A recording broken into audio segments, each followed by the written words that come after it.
and then just continue working through these shapes. These kind of things are fun doing with array mesh.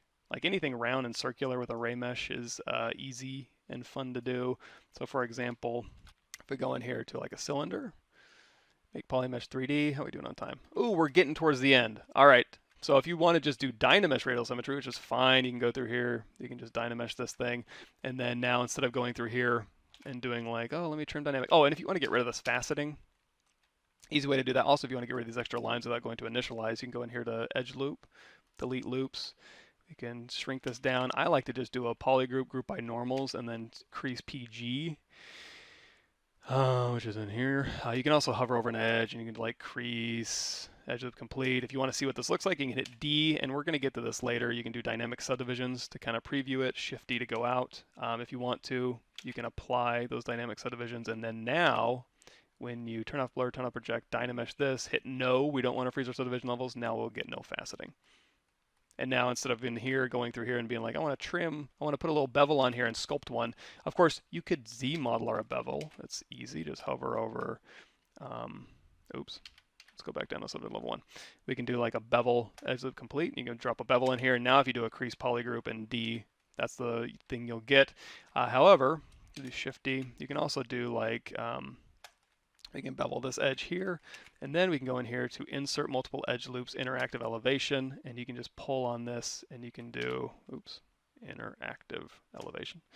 You can start making multiple edge loops and you can round this out like so. So you can do a round, you can do a sharp. On this one, we'll just hit Control W. We'll do another crease PG.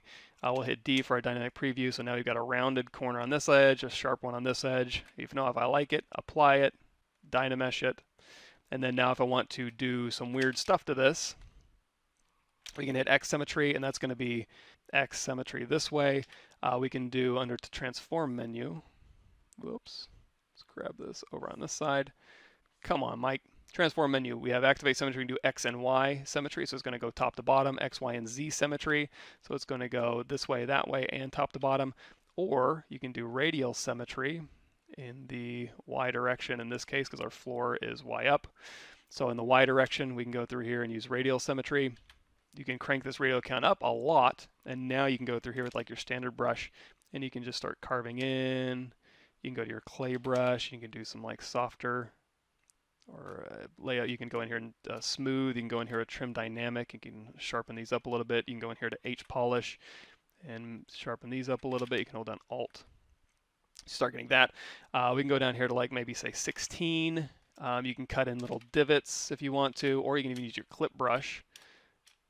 And you can go like through here, and you can just chop out little divots, re-Dynamesh, and go through here and you can smooth. So very quickly, and again, this isn't box modeling, this is just quick and dirty ways to kind of arrive at these shapes. But then you can do, that's how I would do like this wheel here. It's just quick and dirty. You can use box modeling as well, but I was keeping it loose so that I can go through and slice it up as needed, turn it into little armor back plates and arms and stuff like that. This one here is more of a array mesh situation. So in this one, it's at the comma key. Let's see if they have one I can just use. Yeah, so if we double click on this array mesh here, oh, it actually applied it to that mesh I was working on, which is actually kind of cool. So it took this mesh and it did put an array mesh on there. Let's grab just a polymesh 3D here.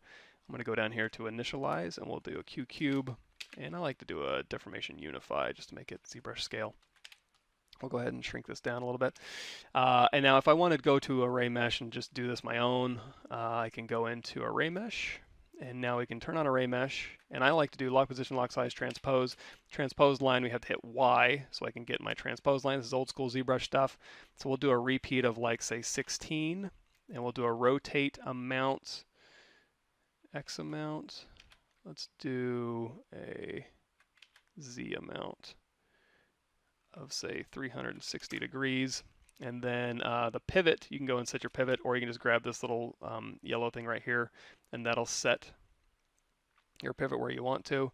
And so now these are just instance meshes. So if I go through here and I start, like I say, mask this out, and for this one I'm going to go back into gizmo mode, I can go through here and I can start making changes, and it's just going to propagate those changes to my other meshes here. When you're in gizmo mode, this will be disregarded. What transpose mode does is allow you to, use transpose to kind of set pivots. If you go out of transpose mode, now you can use transpose on individual objects. So you can use your transpose line, or like I like to use, just tap Y and go back into gizmo mode, and now you can make these changes however you see fit. So for instance, we can go through here, we'll do like insert, multiple edge loops, blop, blop, and then we'll go through here. Let's do a quick, just do a bevel, edge loop complete. And we'll bevel this, and then we can say Q mesh, a single poly. We can like Q mesh. Let's go into, you can turn array mesh off if it's in the way.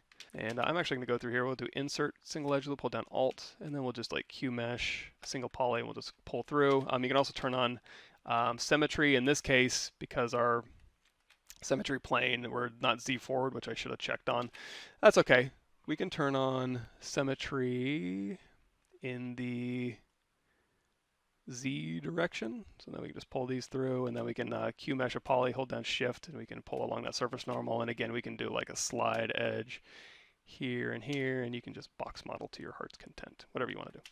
So anyway, we turn array mesh back on, and then that's the effect that we're getting. So you can use these to do very complex shapes, and you can, again, remember you can use your deformers here. So if you wanted to do like a bend arc or a bend curve, let's turn array mesh off. Let's reset this. Let's delete. Let's do a bend arc. There we go. So you can kind of bend these around a little bit, and then I turn array mesh back on, and however you want to do that.